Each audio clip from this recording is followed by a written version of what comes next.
Iniciar grabación. Bueno, estamos en Fundamento de Legislación Impositiva, es nuestro segundo encuentro. Antes de que nada, les voy a compartir pantalla. Bueno, ahí yo creo que están viendo. Bueno, tenían varias cosas para hacer. Vamos a ir a la materia. Acá estamos en Consultar. Dentro de la página web de Consultar, que si bien recién el lunes pasado empezó a funcionar bien y ya están asignados todos, yo ya subí bastante material al.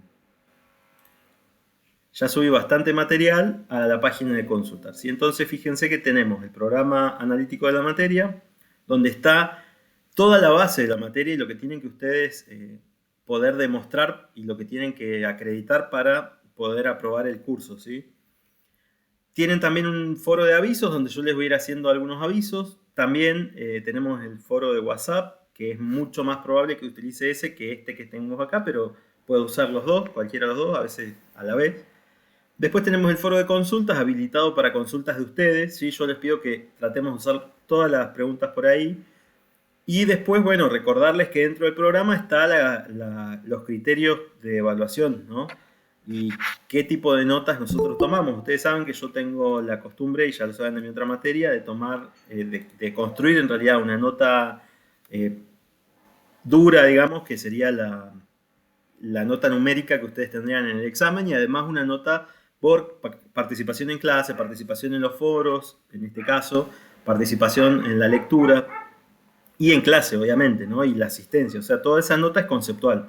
Ya saben ustedes que es así, y en el caso de que tengas que subirle yo alguna nota, generalmente la subo hacia arriba por nota conceptual, ¿sí? En los casos que correspondan, no en todos los casos, obviamente. Como les decía recién, yo acá acabo de subir ahora lo que vamos a ver en la clase de hoy. Ya está todo lo de la clase pasada, está el PowerPoint que vimos con todo el desarrollo de la clase, que fue mucho, soy consciente de eso. Y tenían dos materiales de lectura obligatoria para esta clase, que en un ratito van a tener el test de lectura. Eh, y en tercer punto es lo que les decía recién. Yo, si entro acá, ahora no lo voy a hacer, pero recién en la página lo ven, yo puedo ver el perfil de cada uno de ustedes acá y ver cuál fue la última vez que se conectaron. Hubo gente que no se conectó nunca. Entonces, de nuevo, uno de los requisitos es que ustedes cumplan con las cosas que el profesor va dictando en clase, ¿sí? Yo no voy a estar atrás de cada uno ni le voy a preguntar, che, ¿por qué no te conectaste? No, no es mi función, pero sí hace a la nota de calificación de ustedes y de concepto. Otra cosa que les pido es que por favor acepten la reunión. Fíjense, acá creo que está viendo mi pantalla. Hay 7 pendientes para aceptarla a la reunión. ¿Ven? Y pasa esto de que yo estoy desarrollando un tema y tengo que volver hacia atrás. Es para que vaya más ágil, ¿sí? Así que les pido a los que no han aceptado la reunión, acéptenla para que no estar interrumpiendo la clase a cada rato, ¿no? Bueno, vamos a comenzar con la clase de hoy. ¿Hay alguna duda, alguna consulta del material de lectura, de la clase pasada, del video, de la explicación, del PowerPoint? ¿Alguien que quiera comentar algo? El silencio es Profe, afirmación. Sí. sí, por eso yo vi el video y no, bastante clara la clase, profe. Bueno, le decía recién, el silencio es afirmación en el derecho. Cuando, por ejemplo, si ustedes mandan una carta documento y la otra parte no responde, ese silencio se toma como una afirmación positiva. Entonces, bueno, como esta materia tiene mucho contenido de derecho, entiendan que si ustedes no me hacen preguntas, yo doy los temas por cerrados, entendidos, y después en el final ustedes me tienen que explicar a mí los temas. Saben cómo es la modalidad, ¿no? Ya sea que volvamos a la presencialidad o sigamos por este medio virtual, son ustedes los que después tienen que estar defendiendo los temas y incorporándolos. Otra cosa y algo novedoso que yo hice en el criterio de evaluación de nuestra clase es que yo agregué dentro de una de las características que a mí me gustaría, o al momento que tengamos el final, que va a ser obligatorio para todos, es que ustedes puedan llevar el concepto teórico a casos de la vida real, es decir, que yo les presente ejemplos o situaciones y ustedes puedan defender esas situaciones.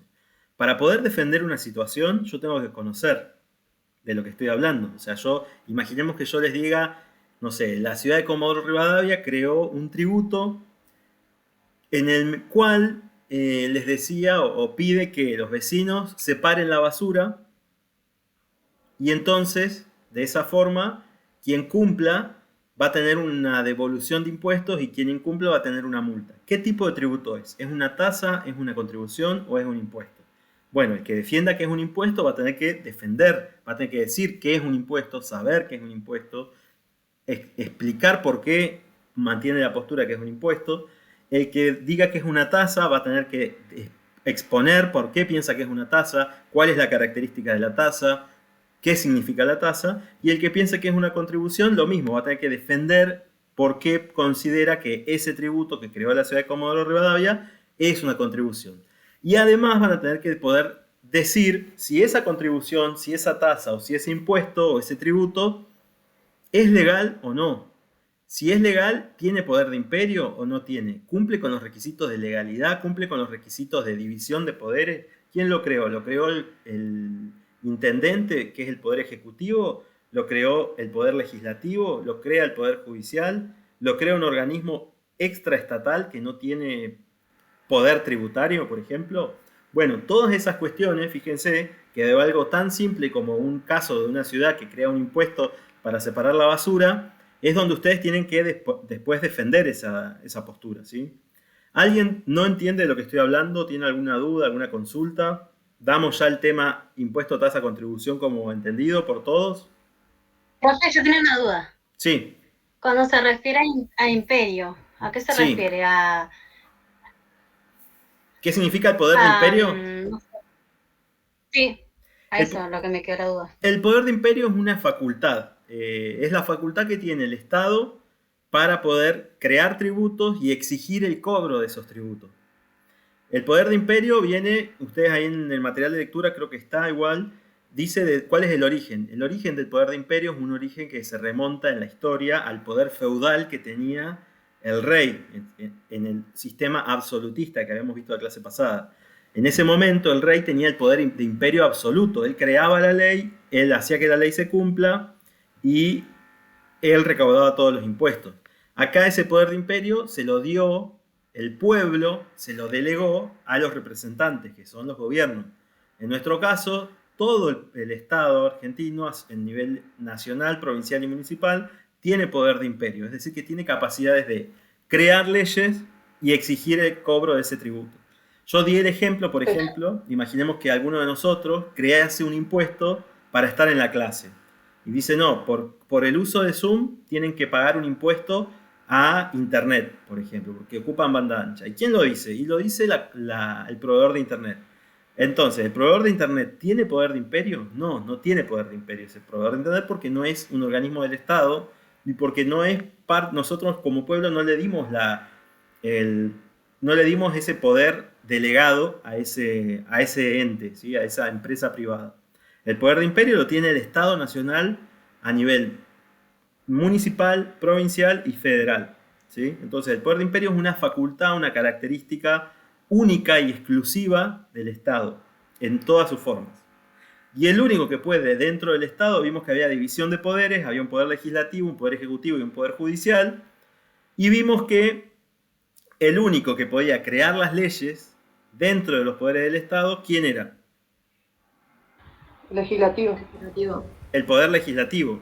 No podía crearlo el poder judicial y no podía crearlo el poder ejecutivo. Sin embargo, vamos a ir viendo a lo largo de la clase, porque siempre estamos volviendo al tema principal, que muchas veces en la historia los ejecutivos han creado impuestos. Por ejemplo, el impuesto forzoso que existió en la época del 80, que fue un bono que obligatoriamente el Estado hacía que la gente, en vez de la gente tenía plata en el banco, y en vez de devolverle su plata, el Estado le daba un bono a la gente. O sea, imponía un bono, imponía que alguien tome bono en vez de tener su dinero.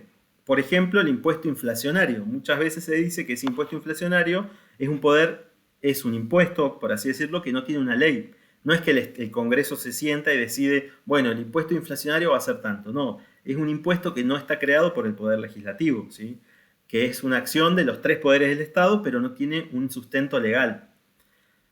Así también, por ejemplo, no sé si se acuerdan, en el 2018 con la resolución 125 del campo, que habían retenciones que eran móviles, que eran unos tributos, otro tipo de tributos que no son impuestos ni tasas ni contribuciones, sino que son derechos de importación y derechos de exportación. El Estado, en realidad el Poder Ejecutivo, había creado una manera de fijar ellos la tasa que el importador o el exportador iban a pagar. ¿Sí? En este caso, el exportador. ¿Qué pasaba con eso? Como no pasaba por el Congreso no tenía ya, o sea, el Congreso iba a debatir la ley, pero le daba toda la facultad completa al Poder Ejecutivo de que el Ejecutivo fije la tasa del impuesto. O sea que si la soja, por ejemplo, subía un valor, la retención se iba al 80% de lo que obtenía el productor. No sé si todos se acuerdan, algunos quizás sí, otros quizás no, algunos capaz les gusta más el tema o está más en el tema, pero no se pudo llevar adelante y en el caso que esa ley hubiese salido, o sea, hubiese sido aprobada, no sé si se acuerdan que en ese momento quien desempató fue el vicepresidente de Cristina, que era Cobos, estaba la votación mitad y mitad, y él como presidente de la Cámara tenía la facultad de decidir, su voto valía doble, o sea que si él, el presidente de la Cámara en ese momento, de senadores, decía que sí aprobaba, se aprobaba la ley. Él dijo que no, yendo en contra de su coalición de gobierno, ¿no? Pero bueno, finalmente no salió, pero sí ha pasado en la historia argentina muy reiteradas veces, tanto al Estado provincial, al Estado nacional o al Estado municipal, de que crean tributos que no tienen sustento legal. Y entonces esos tributos son los llamados inconstitucionales, porque van en contra de la Constitución. Veo que hay muchos sin cámara prendida, por favor, les pido que la prendan.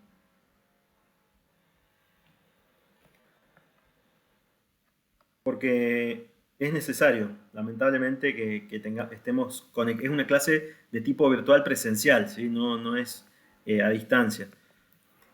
Bueno, pasado eso, creo que si no hay ninguna pregunta con esto, voy a pasar a la clase de hoy, el tema de hoy. ¿Sí? Todas las clases, casi todas las clases, vamos a estar viendo un tema distinto. Motivo por el cual yo necesito que lean, ¿sí? Que lean y bastante. Bueno, ya estamos compartiendo, así que vamos a empezar con el tema de la clase de hoy. El tema de la clase de hoy sigue el tema de los ingresos públicos del Estado. Acuérdense que el Estado tenía que tener ingresos para poder sustentar todos los gastos. Ese ingreso y gasto se arma dentro de lo que se llama ley de presupuesto.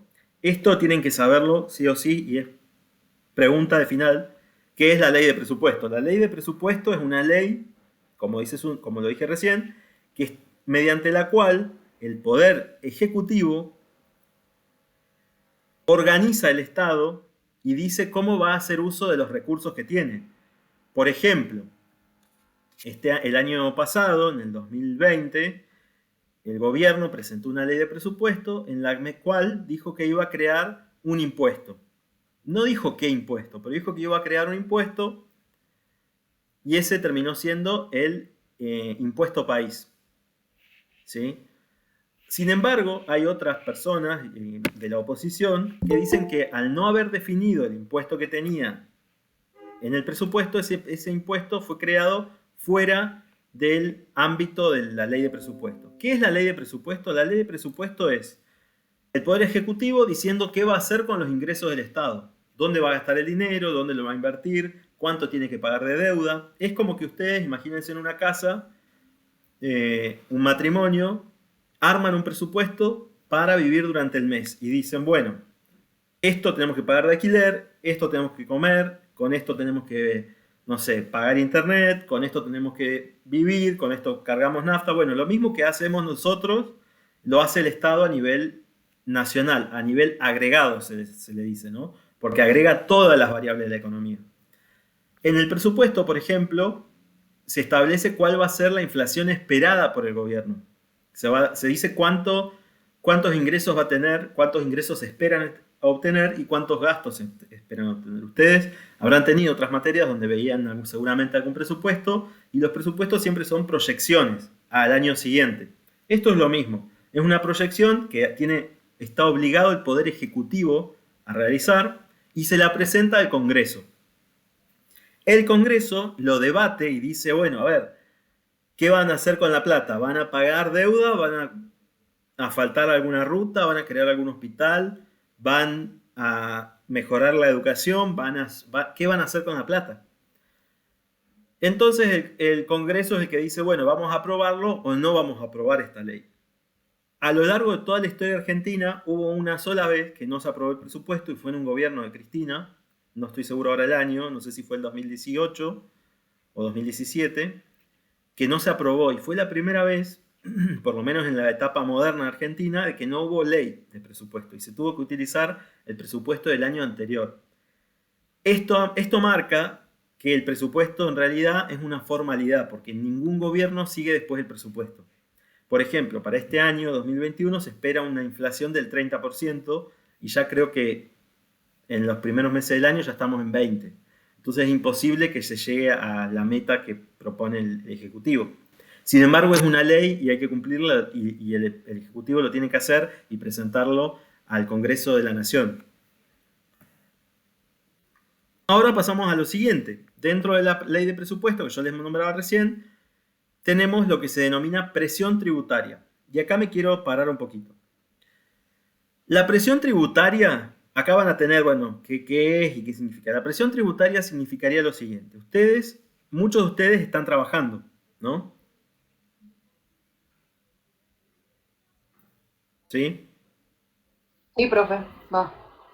Bueno, hay muchos que están trabajando o que están buscando trabajo.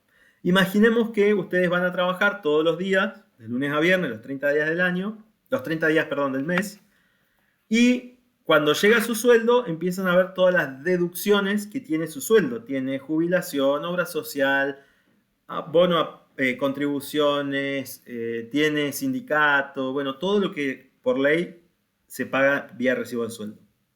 Ahora bien, cuando les llega van a comprar al supermercado, por ejemplo, pagan el pan, la leche, la cerveza, la carne, y todo tiene IVA, todo tiene impuestos. No sé, si ustedes se ponen a ver, toda nuestra vida estamos pagando impuestos, estamos financiando al Estado, o sea, nosotros con nuestra fuerza de trabajo, con nuestro esfuerzo y nuestro sacrificio, financiamos al Estado, para que el Estado después reparta la plata de la mejor manera a través de esta ley de presupuesto. Sin embargo, existe lo que se llama presión impositiva, que esto ustedes es un concepto que está dentro del programa y lo vamos a ver, pero, y se ve mucho esto en los medios de comunicación, esta materia tiene mucho de lo actual, como verán.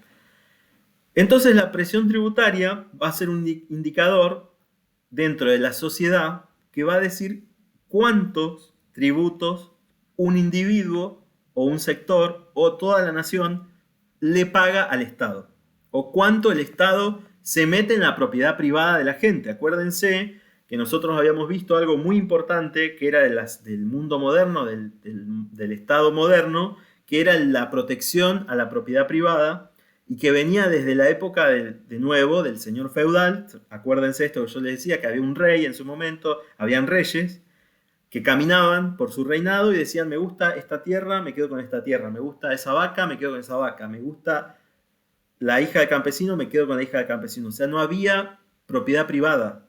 La gente no tenía nada a su nombre, todo era a nombre del rey. Yo podía armar una casa, tener una casa, pero esa casa no era mía, era del rey, porque estaba dentro de los límites de ese rey. Entonces, pasaron los años, los cientos de años después, y empezaron las revoluciones, tanto en Europa como en América. Y ahí es donde se establece que tiene que existir la propiedad privada, que cada individuo tiene que tener su propiedad privada para salir adelante. Y después, bueno, pasan otros, esto que yo estoy hablando es muy resumido. Pasan otras cosas también en el mundo, como por ejemplo la Unión Soviética, donde no existía propiedad privada. Pero bueno, nosotros acá estamos hablando de nuestro sistema tributario argentino, que es capitalista todavía, y que sí existe la presión tributaria. ¿Qué es la presión tributaria? Es hasta dónde el Estado se mete con la propiedad privada de la gente. Ahora yo les voy a decir, el sueldo que ustedes ganan, el sacrificio que ustedes hacen levantándose temprano, yendo a trabajar, poniendo su capacidad, todo ese sacrificio hace que la recompensa hacia ustedes sea su sueldo, su salario. Ese salario tiene propiedad de ustedes, es de ustedes, no es del Estado, no es de un vecino, no es de un vecinalista, no es de un político, es de cada uno de nosotros. O sea, ese salario, esa recompensa por el sacrificio que uno hace, es la recompensa que obtenemos por las horas que estamos fuera de nuestra casa, etc., ¿no? Entonces, ¿qué pasa? Cuando el Estado empieza a decir, vos estás ganando 40.000, 50.000 pesos, bueno, yo te tengo que sacar el 17% para que tengas jubilación, que tengas obra social y que tengas seguridad social. Pero despreocupate, te dice el Estado, vos vas a tener obra social. Ahora bien, el día que ustedes tienen que ir a usar esa obra social, díganme cómo funciona esa obra social los que estén pagando obra social. ¿Por qué existen las prepagas? Porque las obras sociales, con la plata de la gente, no hacen o no la utilizan de manera eficiente, por decir un término más o menos respetuoso con las obras sociales. Después el Estado dice, ¿sabes qué? Con ese impuesto de IVA que vos estás pagando en el pan, en la leche, en la carne, yo te estoy cuidando y yo te estoy dando seguridad. Entonces a vos no te va a entrar nadie a tu casa, bueno, vas a tener las mejores rutas, vas a tener las mejores prestaciones de mi parte, eso dice el Estado. Y sin embargo vemos que no es tan así, que hay inseguridad, que las rutas, las calles, los caminos no son los ideales y que la calidad de vida va bajando un poco, ¿no? Entonces acá es donde empieza la historia de cuán grande tiene que ser el Estado. Y cuán grande, perdonen esto, voy a poner una hojita en blanco, cuán grande nosotros queremos que nuestro Estado sea. Hablábamos clases anteriores de otros países, por ejemplo de Chile o de países como Uruguay, que esos países, dentro de su Estado, imaginemos que este era el Estado de esos países, decían, bueno, de acá, de todo esto que yo tengo como Estado, decían esos países, ¿no? Vamos a tomar una parte de ese Estado, que va a ser esto, vamos a hacerlo con otro color, esta parte va a ser salud. Entonces yo acá a ver si puedo agregar un texto, ahí está. Esto yo voy a dedicar a salud.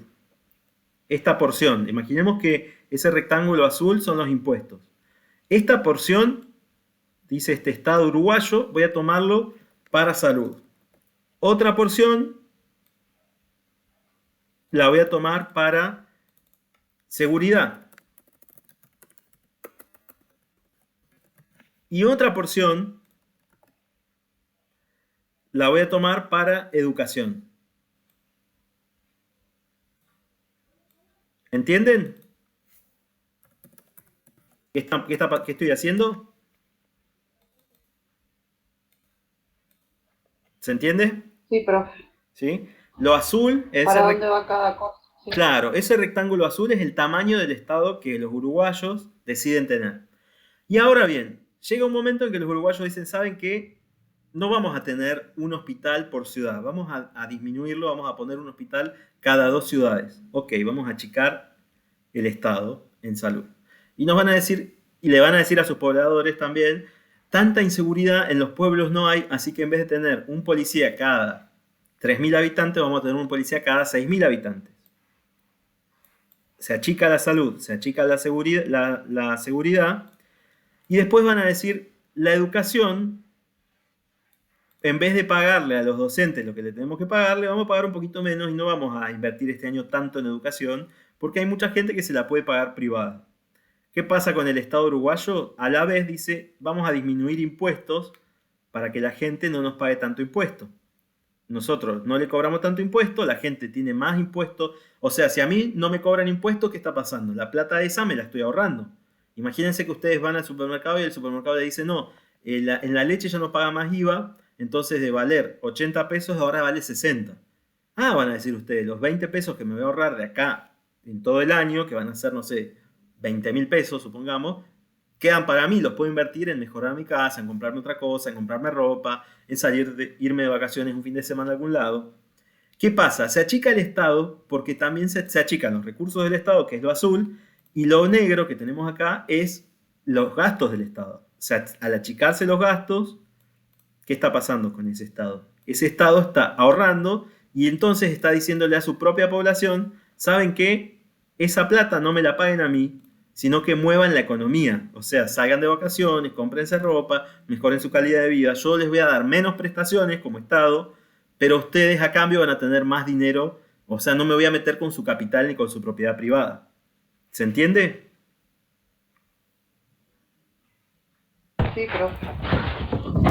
Ahora bien, ¿qué pasa cuando el Estado es muy grande y sin embargo la salud, la seguridad y la educación, que eran tres de los servicios públicos que habíamos dicho más importantes, no son buenos? ¿Qué pasa con todo esto otro que sobra? ¿A dónde va?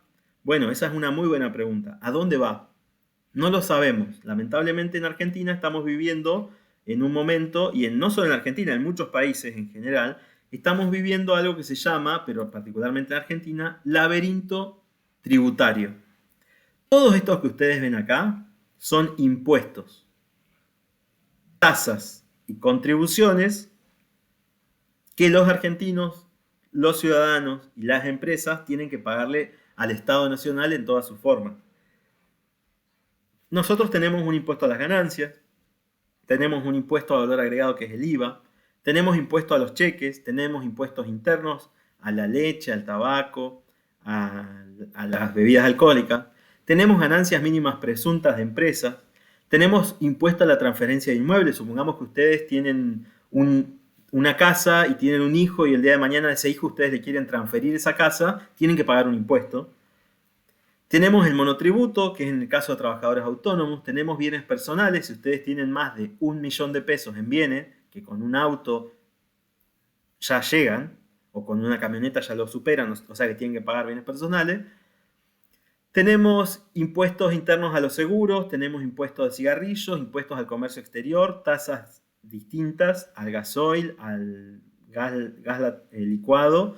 Tenemos tasas de infraestructuras, tenemos recargos por electricidad, recargo por gas natural, cargos específicos de electricidad. Tenemos algo que se llama Fondo Nacional de la Vivienda, FONAVI, pagamos un poquito a la vialidad también. De infraestructura, bueno, acá hay cosas que ya directamente a los juegos de azar, a las cooperativas, a la energía eléctrica, a la gas, a la nafta. Hay adelanto del Tesoro Nacional también que no son tributos, pero son ingresos que el Estado Nacional le presta a las provincias. Bueno, tenemos un laberinto de impuestos en Argentina. Y en la gran mayoría de los países latinoamericanos también. Hay un laberinto impositivo. O sea que ustedes pagan el IVA en el pan, cuando van a comprar pan, y ese impuesto no saben a dónde va a terminar. Puede terminar en una obra pública como puede terminar, vaya a saber dónde. ¿Entienden? ¿Me siguen más o menos? ¿Ven qué significa? Sí, profe, disculpe. Hay una compañera, Virginia Peralta, que dice que no tiene internet y le mando un mensaje. No puede entrar a la clase. Bueno, después le miro su mensaje. Gracias por avisarme. ¿Entienden lo que ¿Se les entiende, digo? profe? ¿Sí? ¿Estamos todos de acuerdo? ¿Hay alguien que tenga alguna duda? Por favor, participen. No siempre los mismos. ¿Estamos bien? Sí, profe, hasta Sí, ahora profe. sí. Buenísimo. Bueno, seguimos entonces. Esto es sin tratar de caer en la parte política del asunto, sin sea el gobierno que esté o que vaya a estar en el futuro, vamos a tener este mismo problema.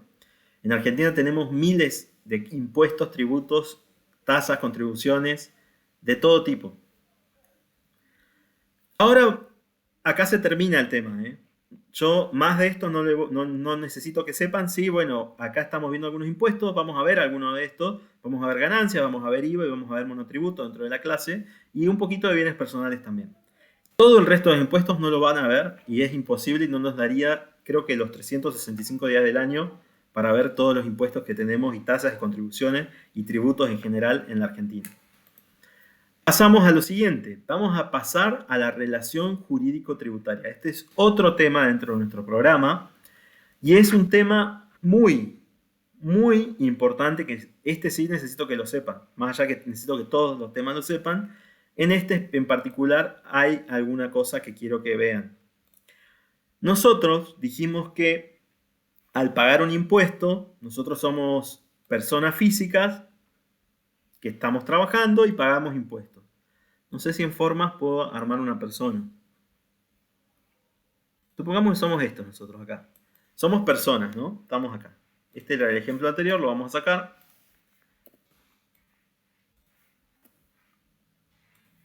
Lo sacamos. Y lo sacamos. Nosotros somos esta persona que está acá todo el pueblo. ¿Y qué pasa? Hay alguien superior a nosotros, a quien nosotros le dimos toda la fuerza, nos organizamos para que esta persona no física, que es el Estado, exista. El Estado, con todo su poder, porque tiene el poder de la fuerza, acuérdense esto, los estados nacionales, esto lo vimos en la clase pasada, cuando hablábamos de que las naciones formaban estados, los pueblos se organizaban en estados. Bueno, esos pueblos le daban al Estado, le transferían la suma del poder público. Vamos a hacer una flechita. Nosotros le transferimos el poder público. Vamos a ver si acá puedo ingresar un texto. Acá. Dentro de ese poder público, ¿qué tenemos? Tenemos las fuerzas estatales. Ahí está. Suma del poder público.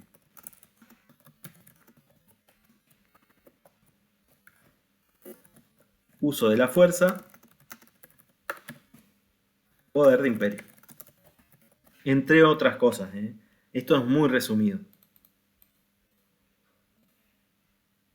Eso nosotros le entregamos como pueblo al Estado. Todo esto. Entonces acá tenemos dos sujetos. Dos sujetos dentro de la relación jurídica. Nosotros definimos que el impuesto, los tributos en general, se crean por ley. Entonces hay una relación de ley. La palabra jurídico viene de juris, que es ley. Entonces, la relación que hay es una relación de tipo jurídica tributaria ¿entre quién? Entre el Estado nacional y los sujetos, ¿sí? Una de las partes de estos sujetos es una parte que se llama débil. Es una parte que no tiene toda la suma de la fuerza, no tiene todo el poder, sino que lo delegó. Entonces vamos a tener un sujeto que va a ser débil, que va a ser el sujeto que va a ser el contribuyente.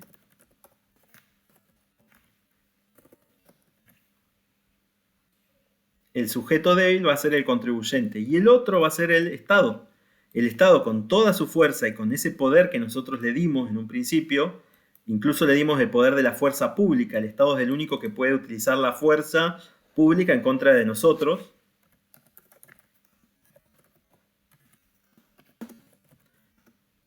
Hay una desproporción de poderes. Y la ley, en general, viene a normalizar esa desproporción de poderes. Ustedes imagínense algo. Sin la ley, sin un Estado de Derecho, acá existiría la ley del principio. Vieron que se dice muchas veces esto de la ley de la selva, que vive el más fuerte. Bueno, sin un Estado de Derecho pasaría eso con nosotros. Sin una vida en sociedad, sin normas, sin leyes, nosotros no sobreviviríamos, ¿sí? Estaríamos a merced de quién es el más fuerte. No sé si muchos ven películas o series donde desaparece el Estado o hay una invasión zombie y se termina el mundo. Bueno, fíjense que ahí siempre muestran esto de que ¿quiénes van a sobrevivir? Siempre van a sobrevivir los más fuertes, ¿sí? Van a sobrevivir aquellos que se impongan sobre otras personas, ya sea con armas o con fuerza. En este caso, el sujeto fuerte que nosotros tenemos es el Estado Nacional y los sujetos débiles somos nosotros. Ahora bien, el derecho es una herramienta para defender a los débiles. ¿Vieron lo que pasó? Calculo que habrán visto en las noticias que desapareció una nena en Buenos Aires. Sí, profe. Sí, profe, ya Bueno, la encontraron. La encontraron, gracias a Dios. Está bien, creen en los médicos que está bien. Bueno, ¿qué pasa? ¿Por qué se protege tanto y por qué protegemos nosotros tanto la vida de los niños? Porque son débiles, porque necesitan de la asistencia de los adultos, ¿sí? Al no tener una mentalidad madura, cualquier daño externo los podría perjudicar. Por eso el derecho los protege. Por eso hay tanta norma y por eso hay tanto castigo, no solo social, sino castigo jurídico contra quien atente contra los niños. ¿Sí? Entonces, fíjense, este derecho va a proteger a los débiles. Por eso es que existe una relación tributaria entre el Estado y nosotros como contribuyentes. ¿Qué pasa con esto? Nosotros vamos a tener este sujeto activo, que va a ser el Estado Nacional, y un sujeto pasivo de la obligación tributaria, que va a ser el contribuyente. ¿Qué pasa con esto?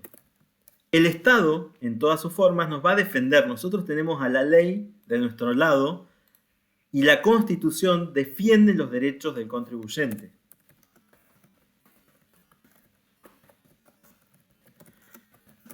Ustedes habrán visto, o si no lo vieron, habrán escuchado, qué pasa en algunos países. Por ejemplo, en países que antes eran democráticos, no voy a citar a ninguno para no meternos en un tema político, pero hay ejemplos en Latinoamérica de países que antes eran democráticos y mediante una revolución o mediante algún tipo de estrategia se cambiaron las constituciones. Hubo un cambio constitucional. En esos países, al cambiarse la constitución, ya la gente no quedó tan protegida y el Estado tomó más fuerza. Entonces, ¿qué pasa? Nosotros como ciudadanos siempre vamos a tener a la Constitución como la mayor fuente de poder de una nación. Dentro de la Constitución, les voy a recomendar, si se pueden conseguir una Constitución, consíganla, y si no, por internet pueden bajarse alguna o tener a mano una. Tiene distintas partes la Constitución. Está la parte de los derechos del niño, está la parte de los contribuyentes, y acá la Constitución nos da una categoría superior a los contribuyentes para que se puedan defender de ese Estado que es tan fuerte y que no se tiene que volver un Estado autoritario. ¿Qué pasa? Hay un gran filósofo, que seguramente ustedes lo habrán sentido nombrar, que es Maquiavelo, que dijo, dale poder a una persona y realmente vas a ver cómo es, o vas a ver su naturaleza. Y también dijo que el poder corrompe a la gente, que el uso del poder y la suma del poder público a los gobernantes los corrompe. De alguna u otra manera, no hablamos solo de corrupción, sino los corrompe, los vuelve absolutistas.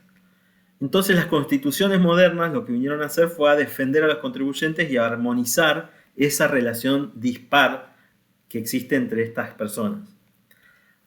¿Alguna vez alguno de ustedes firmó un contrato de trabajo? Voy a cerrar esto. Sí. ¿Sí? Sí. ¿Y alguna Sí, vez, profe. cuando firmaron ese contrato, tuvieron tiempo de leerlo y de decirle a su empleador, no estoy de acuerdo con esta cláusula, no voy a trabajar de esta forma? No, sinceramente. ¿Qué pasa cuando nosotros vamos hacia un empleador? Hay diferencia de fuerzas. El empleador tiene, o la empresa o el quien nos está contratando, tiene fuerza y tiene tanto poder que nosotros como empleados estamos en desventaja. Por eso la Constitución nos protege. Por eso hay una parte de la Constitución, artículo 223, y que tenemos constitucional, donde se protege al trabajador, a la parte débil de la relación. Siempre la ley busca armonizar las situaciones, busca equiparar a quien no tiene poder y a quien no tiene derecho con quien tiene mucho poder y quien tiene mucho derecho. No es que decimos que es malo el empleador o que es malo el capitalista o que es malo quien nos contrata. Simplemente decimos tiene otra fuerza, tiene más fuerza que nosotros. Muchas veces nos imponen situaciones que nosotros no podemos negociar, no tenemos margen. ¿Sí? Tenemos que aceptar esas condiciones. Sin embargo, imagínense si no existiesen las leyes laborales, que de hecho pasó en la historia, no existieron las leyes laborales apenas se empezó a trabajar, o apenas empezó la vida moderna, digamos. Antes los trabajadores, no hace mucho, hace 100 años atrás, no había un horario de trabajo en la jornada. O sea, yo podía estar 20 horas trabajando en una fábrica. Niños trabajaban dentro de la fábrica. Ancianos trabajaban dentro de las fábricas. No tenían jubilación, no tenían obra social, no tenían un sueldo que les retribuya todo ese esfuerzo físico. Entonces, ¿qué pasó? Vino la ley, vino las constituciones modernas, vinieron a salvar esa situación y vinieron a decirles a los empleados y a los trabajadores que tenían derechos y que esos derechos tenían que ser protegidos y que esa relación de desigualdad se iba a equiparar. Hoy no digo que estemos en la situación ideal, porque de hecho el propio Estado tiene a gente trabajando de manera, no quiero decir trabajo en negro, sino que quiero decir de manera irregular. Por ejemplo, van a ver en muchos lados los trabajadores son monotributistas, no tienen, es como que trabajan de manera independiente. El monotributo, ya lo vamos a ver en esta clase, no es un trabajo en relación de dependencia. Si yo trabajo, tengo un jefe, hay un orden, yo no soy independiente. El monotributo está pensado para un trabajador independiente que organiza él su trabajo, la cantidad de horas de trabajo, organiza su tiempo, y eso no pasa muchas veces en el Estado, donde hay monotributistas contratados en negro, o no registrados, vamos a decirle para no decir en negro, no registrados, y es el propio Estado quien está precarizando la situación laboral de esos trabajadores. Entonces fíjense que todavía no estamos en una situación ideal, ¿sí? Volviendo a la relación jurídico-tributaria, que yo espero que cuando llegue el final y yo les pregunte qué es la relación jurídico-tributaria, puedan usar todo esto que yo les hablé recién, la suma del poder público, que existe un sujeto débil, un sujeto fuerte, o un sujeto activo y un sujeto pasivo, o un Estado nacional, o un Estado simplemente, y un contribuyente, y que estos dos están entre medio de estos dos. Quien pone, imaginémonos que el Estado mide 2,20 metros y nosotros medimos 1,30 metros. Bueno, quien pone la escalera para que nosotros nos igualemos o estemos casi en igualdad de circunstancias es la ley. Es la Constitución la que nos va a dar a nosotros esa armonización. Respaldo, ¿no? Ese respaldo, muy bien. Entonces, volviendo acá, nosotros lo mismo que ven acá es lo que yo expliqué. Hay una obligación, la relación jurídica, hay dos tipos, en realidad hay miles de tipos, no miles, pero hay varios tipos de relaciones jurídicas. Hay relaciones jurídicas entre padres e hijos, entre empleados y empleadores. Relación jurídica quiere decir que hay un vínculo jurídico, ¿sí? Algo nos une. Si ustedes firmaron un contrato de trabajo alguna vez, ya se obligaron ustedes a trabajar y entonces obligaron al empleador a que ustedes les pague una contraprestación, que es el sueldo, que les pague a cambio de su trabajo el sueldo. En este caso, nosotros tenemos un sujeto activo, que es el Estado, un sujeto pasivo, que es el deudor tributario, que es el contribuyente, y acá aparece la palabra acreedor y deudor. Acreedor es quien tiene una acreencia, es decir, que tiene la posibilidad de cobrarse algo frente a alguien más, el derecho a cobro, ¿sí?, en dinero frente a un tercero, en este caso un contribuyente, y deudor tributario es quien debe algo, en este caso le debe dinero al Estado. Y ahí estamos, ¿sí? ¿Se entiende? Esto se entiende que es una relación jurídico-tributaria. El último del acreedor no entendí mucho. El acreedor es quien tiene el derecho a cobro de una suma de dinero. Ese seríamos nosotros. No, ese es el Estado. Al revés. Al revés. El Estado tiene un derecho a cobrarnos impuestos y nosotros tenemos deudas con ese Estado. Vamos a deberle a ese Estado. Y lo pagamos, digamos. Cuando pagamos, cumplimos con esa obligación tributaria y ya no le debemos al Estado. Si no pagamos, el Estado va a cobrarnos. Va a salir a cobrarse porque él tiene el derecho a cobro. ¿Y cómo se va a cobrar? Y va a ir por mis bienes. Si yo no tengo bienes, va a ir por mi patrimonio. Bueno, lo mismo, patrimonio, bienes. Y si yo no tengo patrimonio, no tengo bienes, no tengo nada para que me cobre, me va a encarcelar. Profe, Sí. igual vio en donde usted no había dado un PowerPoint, decía ahí como que no tenían derecho a confiscarte las cosas, al menos que se pase un tanto por ciento, pero que Obvio. todavía no estaba fijado un porcentaje. Exactamente, muy bien y muchas gracias por recordármelo. No es que el Estado no puede despojarme de todo el patrimonio a mí. No puede venir y decirme, vos tenés una casa, te saco todo. El Estado me puede sacar una parte porque justamente lo que decía la compañera, nuestro patrimonio es un bien jurídico porque es propiedad privada y está protegido por la Constitución. Entonces no nos pueden despojar de todo nuestro patrimonio. No hay, como dice bien la compañera, no hay no es que el Estado fijó una ley y dice, bueno, yo les voy a sacar hasta el 25% de todo su patrimonio. Pero, si bien no hay una ley, hay lo que se llama jurisprudencia. Jurisprudencia son casos que han llegado a un tribunal y que sientan un precedente.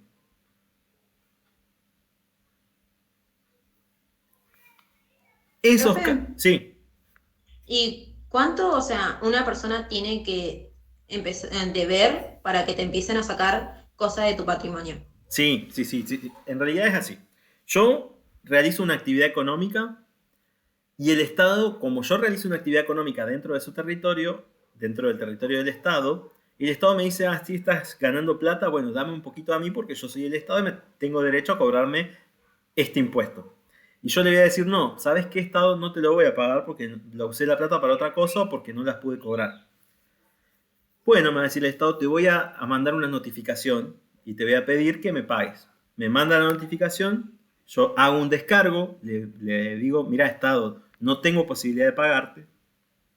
Viene el Estado y me manda una verificación, manda un inspector de la AFIP, por ejemplo, si es un impuesto nacional, y ese inspector va a verificarse de manera de que se pueda cobrar el Estado. Si no hay manera que se pueda cobrar el Estado, el inspector va a decir, esta persona no le podemos cobrar, pero si tiene algún bien, una cuenta, una caja de ahorro, plata en algún lado, una camioneta, podemos sacarle esa parte de su patrimonio.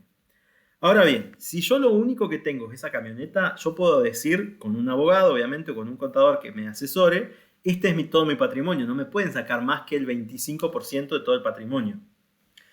¿Y quién dice ese? ¿Quién Profe, puso?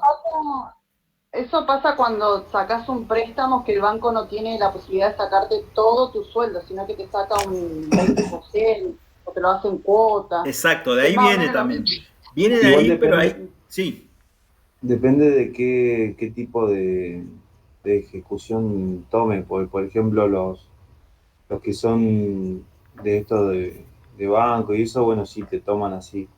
O te toman algún bien, o si no, también pueden acaparar con algún sueldo de algún familiar. Pero esos exacto. son para o sea, son para otro tipo de juicio. Por ejemplo, los que son de alimentos, si vos decís, yo no puedo pagar alimentos, bueno, y entonces empiezan como a buscar a alguien que pueda respaldar ese tipo de obligación.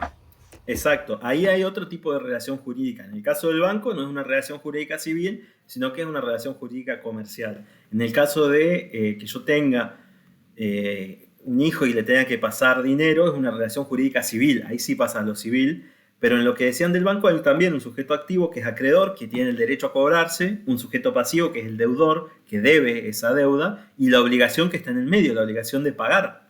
En el caso del Estado y en el caso también de los juicios civiles o comerciales, yo no le puedo sacar todo el patrimonio de la otra persona. No se puede porque está protegido por ley, por la Constitución, el patrimonio de la persona.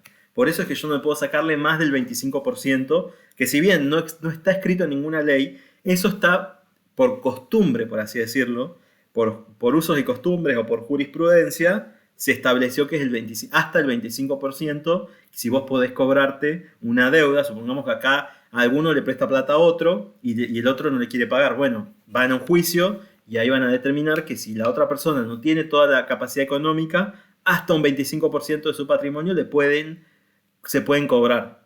Lo mismo pasa con el Estado Nacional. ¿Se entiende? Sí, profe, ¿puede repetir el significado de jurisprudencia? Por Sí, favor. sí. Nosotros lo vamos a ver también a eso, tenemos dentro de lo que se llaman fuentes del derecho, la principal fuente es la ley, o sea, la ley es la principal fuente de donde emana la obligación tributaria, ¿no? Y luego tenemos la jurisprudencia. La jurisprudencia es la opinión de los jueces frente a un juicio que resuelven, ¿cómo se denomina? En lo que se denomina a derecho, siguiendo la letra de la Constitución Nacional. Es decir, que un juez no puede ir en contra, no puede decir, no, ¿sabes qué? ejecútenlo por el 100% de su patrimonio. No, porque el patrimonio es un bien jurídico protegido por la propia Constitución Nacional porque protege la propiedad privada del individuo.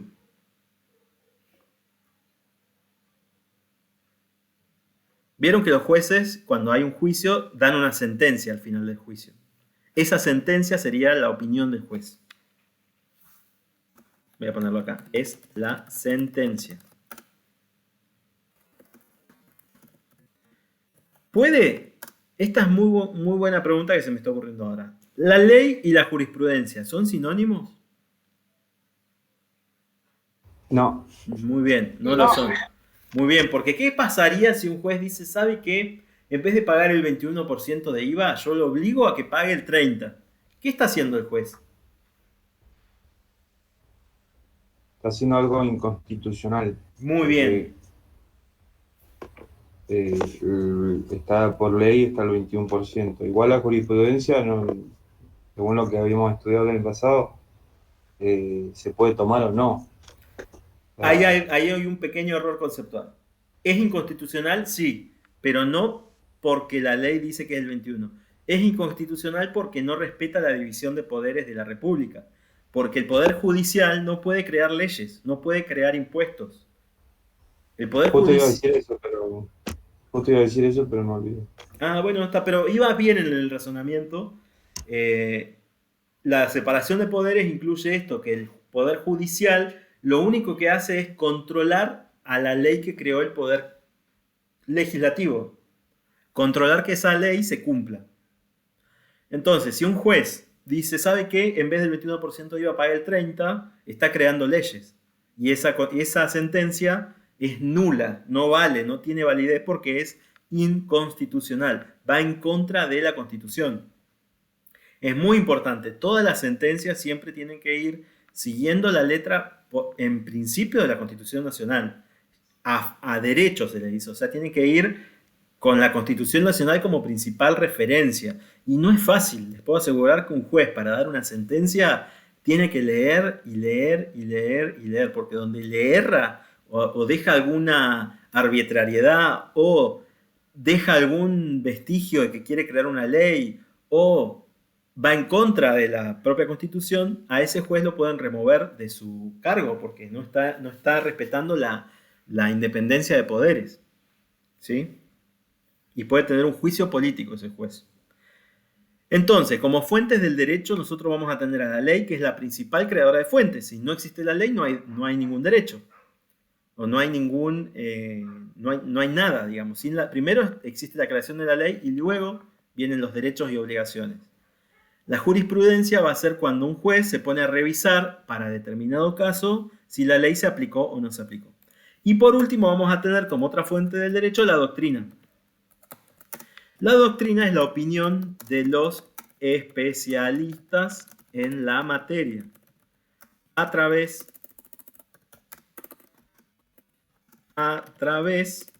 de libros, por ejemplo.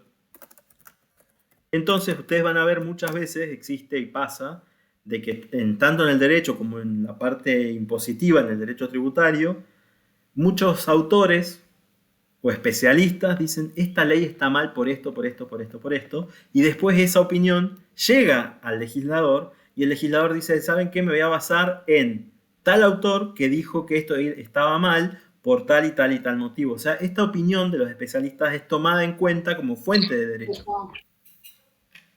¿Sí? Ya te dijo anteriormente. ¿Alguien quería comentar algo? Yo, profe, que ya se había dicho anteriormente, o sea, es como que busca los ejemplos de otros autores. Claro, claro. Acá en realidad la doctrina es la opinión de un autor que dice, yo opino de esto, tal cosa. Y las doctrinas generan corrientes de pensamiento que muchas veces modifican la ley, hacen que cambie el sistema y hacen que cambie la ley, el derecho. Entonces, como fuente del derecho tenemos a la ley, a la jurisprudencia y a la doctrina. Esas tres, no hay más. Volviendo, si quedó claro lo de fuentes de derecho, volvemos a la relación jurídica tributaria. La que nos importa a nosotros está de abajo. ¿Hay otro tipo de relaciones jurídicas? Sí, está la civil, está la comercial, como vimos recién. ¿Puede haber otro tipo más? Puede haber más, obviamente. En nuestro caso, y lo que nos atañe a nosotros de esta clase, nos interesa la relación jurídico-tributaria. Jurídico viene de ley, tributaria viene, bueno, de esto de que nosotros hablamos de tributos. O sea, los tributos creados por ley. Continuamos. Y acá vamos a tener distintos tipos de obligaciones tributarias. Tenemos obligaciones formales, sustantivas y funcionales, ¿sí? ¿Qué pasa con las obligaciones? Dentro de las obligaciones, o sea, nosotros, por ejemplo, vamos a tener una ley de un impuesto y esa ley puede establecer obligaciones al sujeto pasivo, al contribuyente. ¿Qué van a decir esa ley? Esa ley, por ejemplo, va a decir, ya sea de un impuesto, de una tasa o una contribución, va a decir, por ejemplo, lo que yo les decía al principio de la clase, el Estado de Comodoro crea una ley para que separen la basura y nos crea una obligación formal de hacer. ¿Qué significa eso? Que nos está diciendo qué es lo que tenemos que hacer para estar a derecho, para no ir en contra de la ley. Supongamos que nosotros decimos, no, yo no voy a separar mis residuos. Bueno, voy a tener una sanción. Me van a sancionar por incumplir esa ley. El Estado de Comodoro puede crear otro tipo de tributo para decirme, bueno, vamos a hacer, necesito para mantener el alumbrado público, cobrarte esta tasa de alumbrado público. Ahí no me está dando una obligación de hacer, me está pidiendo o me está exigiendo una obligación sustantiva de dar. ¿De dar qué? Dinero. Siempre es lo mismo, siempre es dar dinero. Cuando me piden dinero, ahí estamos frente a una obligación sustantiva de dar. ¿Puede una obligación o puede una ley tener más? ¿Puede tener obligaciones formales, sustantivas y funcionales? Sí. De hecho, el IVA es una. El IVA, por ejemplo, le dice a quien vende que tiene que cobrar IVA. A nosotros o a quien liquida el IVA le dice, pagame ese IVA que tuviste que liquidar. Y además hay agentes o selecciona a ciertos agentes que retengan o perciban impuestos. Este tema de retener y percibir no lo vamos a ver de acá hasta que veamos IVA. Así que retener impuestos significa que yo soy un sujeto de la economía y tengo que retener un impuesto a alguien más. Lo vamos a dejar en pausa a este último, ¿sí? Retener y percibir, porque no quiero marearlos tanto. Si ya estoy mareado, no los quiero marear más. Pero se entiende por dónde vienen las obligaciones de que puede tener una ley. Sí, profe, se entiende. Bien, lo de retener y percibir, como les decía, lo vamos a ver más adelante en el IVA. Ahora no me interesa que lo veamos porque no vale la pena. No es complejo, pero no vale la pena sin un ejemplo práctico.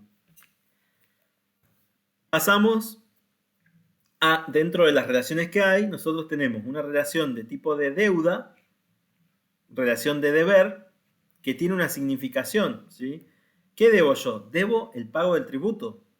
Y hay una relación de tipo obligación o una vinculación objetiva, le dicen los autores, que me exige un monto de dinero. Me dicen, vos de esto pagame un porcentaje.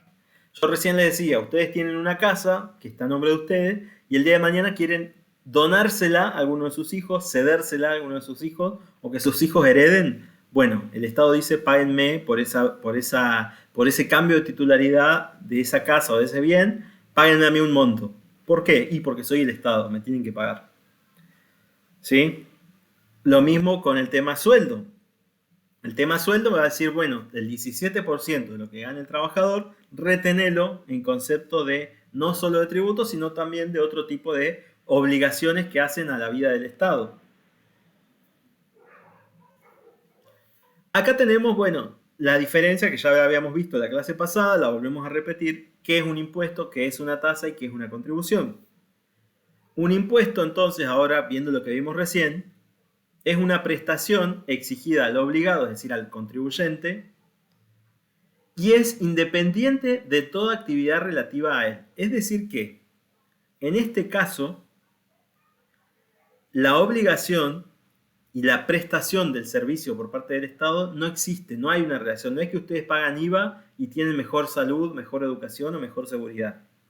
Sino que lo que hace el Estado con el dinero del impuesto no es una actividad vinculada directamente con el tributo que yo estoy pagando. O sea, yo pago IVA, pero lo que yo pago de IVA el Estado puede hacer No puede no darme nada incluso. Puede no darme ningún servicio recibir ninguna público. contraprestación. Exacto, no voy a recibir ninguna contraprestación del Estado. No es que el Estado va a decir, me pagaste el IVA, ese IVA vino a la obra pública que hice del acueducto. No sé a dónde va el IVA. Puede ir al acueducto, puede terminar, vaya a saber dónde. Eso lo entienden todos, que no hay una actividad estatal específica con el impuesto, sino que hay una actividad estatal difusa. Yo no sé dónde van los impuestos. No sé si con mis impuestos se paga el gas o si con mis impuestos se está pagando el sueldo de un funcionario o si con mis impuestos se está pagando la renovación de un acueducto. No lo sé.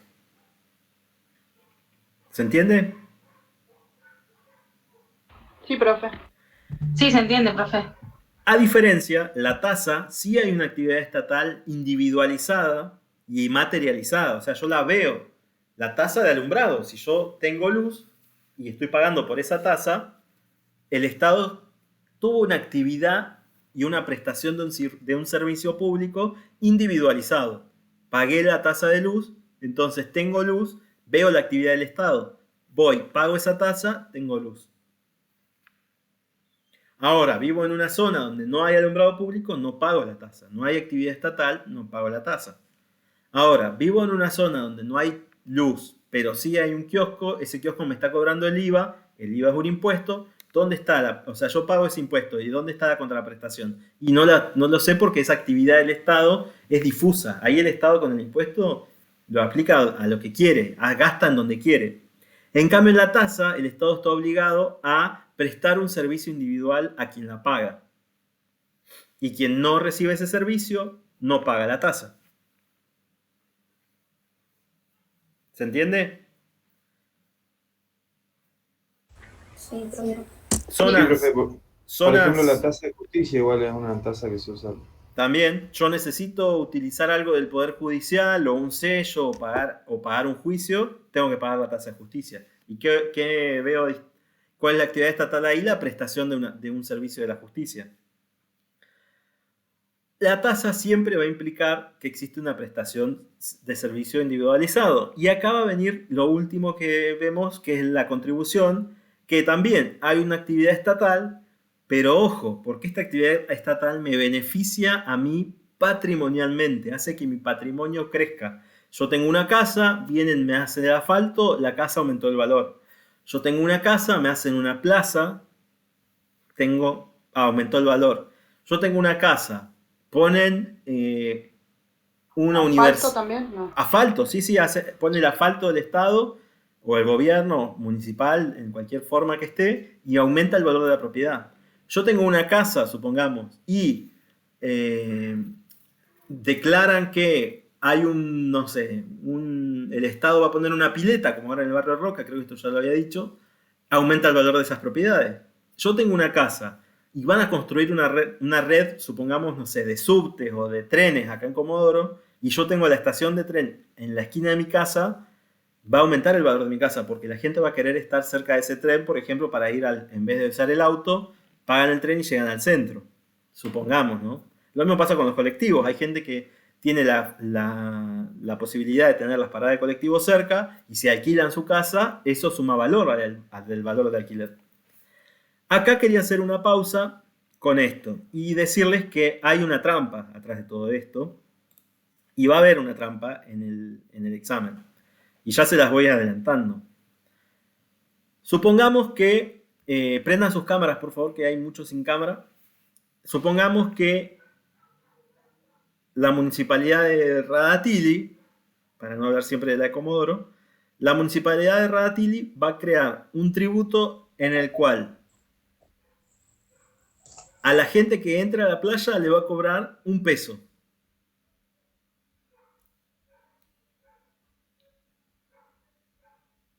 Y a medida que la gente vaya entrando, con esa plata van a rescatar fauna silvestre.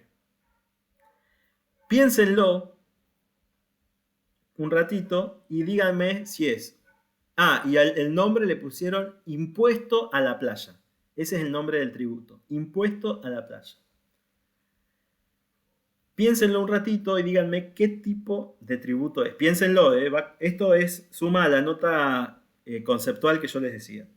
¿Es un tributo, es una tasa o es una contribución? Una tasa. Piénsenlo. Piensen si existe o no existe actividad estatal. Piensen si existe un servicio individualizado. Piensen si, yo no sé si es difuso ese servicio. Lo que van a hacer es, yo voy a bajar a las escaleritas que tiene Radatili y ahí va a haber alguien cobrándome un peso. Yo se lo voy a pagar y quiero saber a dónde va a ir esa plata. Es un impuesto a la playa que vamos a rescatar fauna silvestre con esta plata. Contribución. A ver, yo les doy unos minutitos, piénsenlo y el que me diga uno u otro o cualquiera de los tres, me lo tiene que justificar. Piénsenlo y lo justifiquen.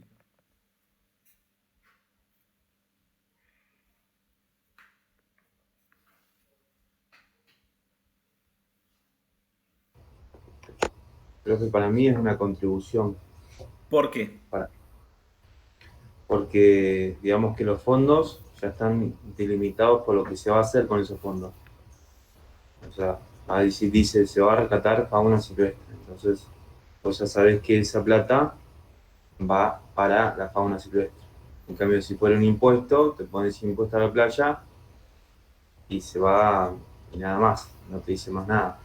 Y la contribución, perdona ahí, ¿la contribución qué característica tenía? Dijimos recién. Que haya beneficio al contribuyente. Pero- Permanente. Me beneficio. Para mí debe ser una tasa. Ahí vi muchos conceptos de qué era la contribución. La contribución, esto guárdenselo en la cabeza y piénsenlo y razónenlo. La contribución me beneficia a mí como contribuyente. Si yo la pago, me beneficia porque aumenta el valor de mi propiedad. O sea, yo tendría que tener la casa al frente de la playa, pero yo no la tengo al frente de la playa. Yo vivo en Comodoro y voy y tengo que pagar ese tributo. Entonces no es contribución. Porque no me aumenta el Para valor mí es patrimonial. una tasa. Es un impuesto. A ver, vamos primero con, no sé, ¿quién quiere ir primero? Vamos Valeria, a ver, Valeria, vos decís que es una tasa, ¿por qué? No, para mí, primero el impuesto no es, porque, o sea, uno tiene que saber, no tiene que saber a dónde está destinado el dinero. Entonces, es como ir descartando. Pero tampoco es una contribución, porque tampoco le va a generar al individuo, a la persona que pague, no le va a generar un beneficio al mismo. Sí, profe, para mí también es una tasa, Yo pienso igual que Valeria. porque se puede identificar el uso del gasto, digamos, para dónde va a ir invertido. Y eso en una... Pero, ¿existe la ley, profe, o no? Sí, lo sacó el Consejo Deliberante de Radatili, supongo. Claro, sí, lo exige el Estado, digamos, bueno, la ley, Sí. y sería un pago obligatorio, digamos, para usar. Como tiene la característica de lo que sería una tasa. De lo que sería una tasa. Bueno, ahora ahí está el pequeño y gran inconveniente, ¿no? El tema de la actividad estatal. O sea, podemos descartar la contribución porque no aumenta el patrimonio nuestro al pagarlo, porque vivimos en Comodoro. Ahora, ¿hay una actividad estatal individualizada? Y yo no lo sé, porque a mí me están diciendo que es para rescatar fauna silvestre. ¿Pero de dónde? Supongamos que la ley diga de Radatili. Y si no rescatan a nadie, si no viene ningún animalito ahí, ¿qué va a pasar con ese dinero? Entonces, puede ser, y a mi modo de ver, en ese pequeño ejemplo que les di, es un impuesto. ¿Por qué es un impuesto? Porque yo no veo la actividad estatal. Si bien me dice la ley, vamos a hacer esto, y si no lo hacen, y si no hay ninguna fauna que rescatar, y si capaz que esa plata la destinan después, capaz que para... No hay no nadie sé, que lo compruebe. no hay nadie que lo compruebe, pero además no solo es desconfiar de la ley, sino no es que les digo hay que desconfiar de la ley, pero sí les digo hay que ver qué tipo de tributo es. Al no existir una actividad estatal individualizada y que yo la pueda ver, material, que yo pueda ver, acá está lo que estoy pagando, es difuso. Y al ser difuso, ya es la característica del impuesto. O sea que está bien puesto el nombre impuesto a ese tributo. ¿Por qué? Porque yo estoy pagando una suma de dinero y no sé a dónde va a ir el servicio. O sea, el servicio que me van a dar o que yo estoy pagando, no sé, no lo puedo identificar. Ahora distinto sería que me digan, con esta plata estamos armando un pequeño parque de fauna silvestre nativa. Y ahí yo puedo ver la actividad estatal, porque existe el parque, es material, es algo material y es algo visual que yo puedo ver. Ahí ya se transformaría en tasa. O sea, lo considero impuesto porque yo no puedo identificar la actividad estatal y individualizarla, verlo material, verlo realizado. Si en cambio la ley decía vamos a crear un pequeño parque, listo, es tasa. ¿Por qué? Porque ahí está la actividad estatal, individualizada, materializada. Muchas veces pasa en los municipios y en las provincias, en general, que le ponen cualquier nombre a cualquier tributo. Entonces a una tasa le ponen el nombre impuesto, y a un impuesto le ponen el nombre de tasa. Y a esto yo quería ir. En el examen va a pasar lo mismo. Yo les voy a decir, la municipalidad, no sé, de Río Senguer creó una tasa que hace lo mismo que hacía recién, que cobra un impuesto para, una contribución, perdón, para la fauna silvestre. Bueno, pero que diga tasa, o que diga impuesto, o que diga contribución, no significa que lo sea. Sí. Una consulta. Sí. Siempre, o sea, para que sea una tasa, siempre tiene que estar materializada, tipo verlo. Exacto. No porque lo digan, o sea, se puede tomar por tasa. Exactamente.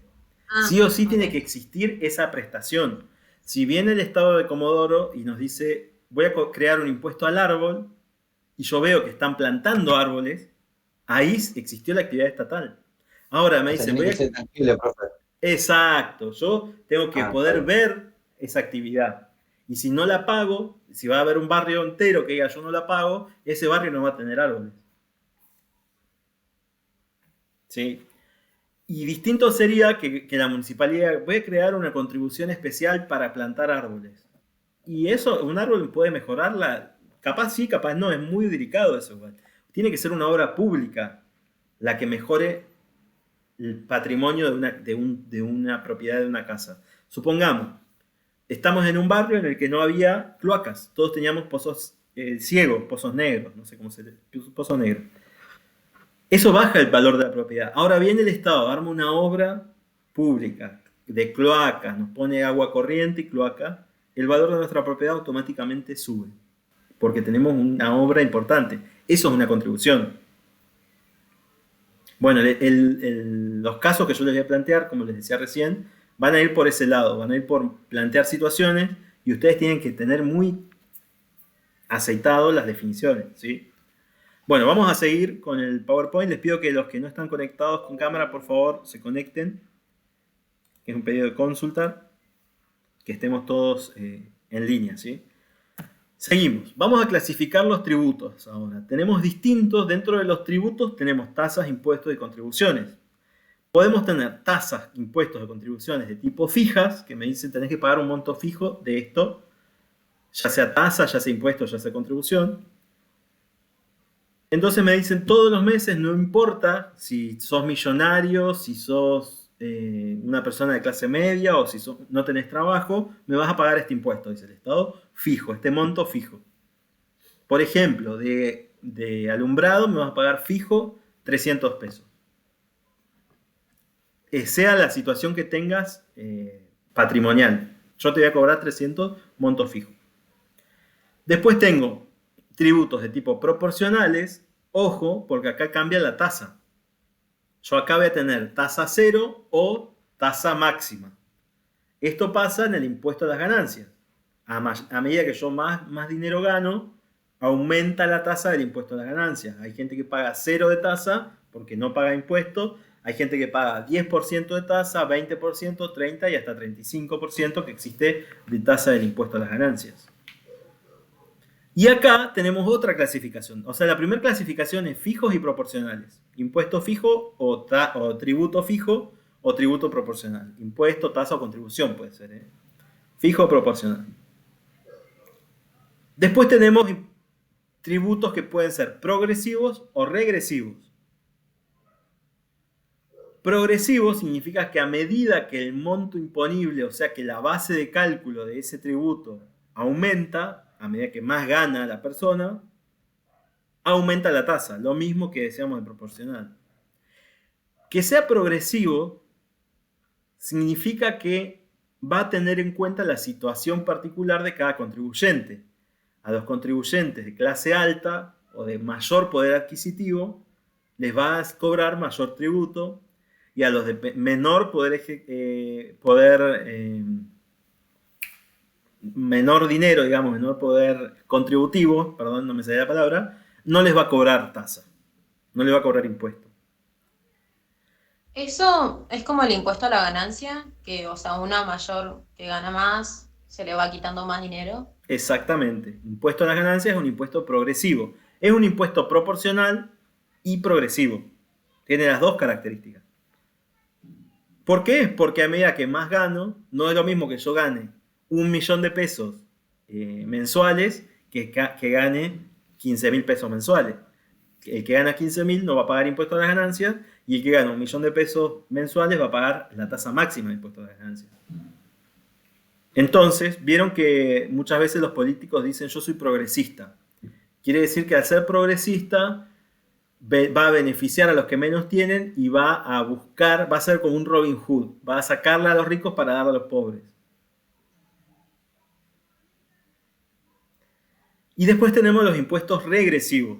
Los impuestos regresivos cobran la misma tasa a todos los contribuyentes sin importar, si ganan 1.000.000 de pesos al mes o si ganan 0 pesos al mes.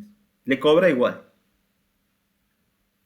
Yo recién daba un ejemplo, voy al supermercado, compro el pan y gano 1.000.000 de pesos al mes. ¿Cuánto pago de IVA por ese pan? La tasa del 21%.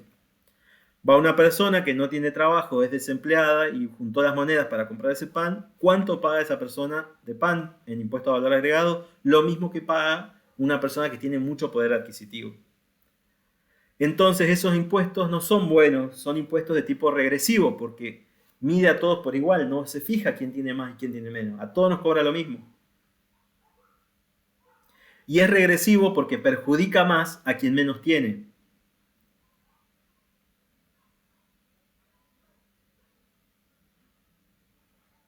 Y además, lo que dice acá la consigna, o por qué es regresivo, además, a medida que el contribuyente más dinero va teniendo, ese impuesto va teniendo menor impacto en su patrimonio. Imagínense a alguien que gana 1.000.000 de pesos al año, pagar el 21% de IVA en el pan, no le hace cosquilla.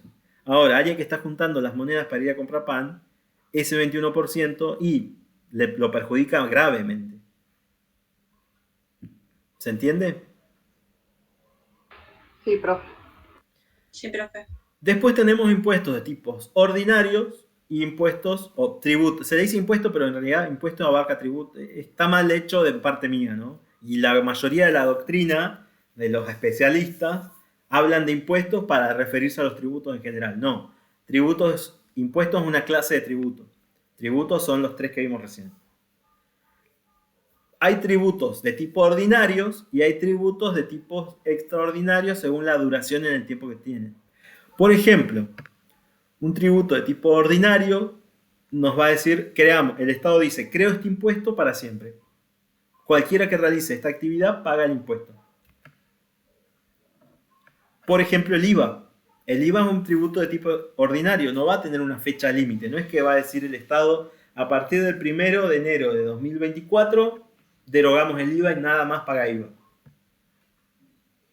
Y después voy a tener otros tipos de impuestos que son extraordinarios, que el Estado los crea con una fecha de fin, de caducidad, y son generalmente de emergencia.